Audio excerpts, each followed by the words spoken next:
How to add music to Spotify on your iPhone. Hey everyone, welcome back to our channel App Guide. In this video I'll show you how you can add music to Spotify on your iPhone, so you simply want to make sure to watch this video till the end. In order to add music to Spotify on your iPhone, what you need to do is, let's say that we're only talking about we want to listen to our songs from our own iPhone's gallery or maybe our device's storage from the Spotify app without having to install other media players. So in order to do that, first of all, of course, go ahead and launch the Spotify app. And once you launch the Spotify app, currently I can only listen to songs that are available on Spotify and the ones that I have downloaded on Spotify but not from external sources.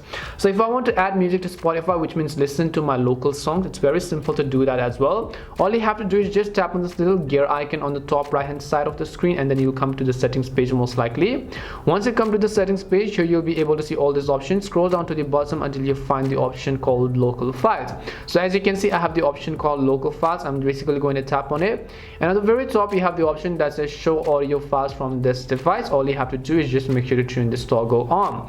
Now when you turn this toggle on and then you go to the your library section, you'll find a new section that says local files. In it you'll be able to see all of the local songs that are stored on your iPhone, and then you can listen to them on Spotify. And that's all it takes to add music to Spotify from your iPhone. We hope the video was really helpful, and if it did help you, then make sure to leave a like and subscribe to our channel. If you have got any more questions, feel free to leave them down. Thank you very much for watching till the end, and see you soon in our next video.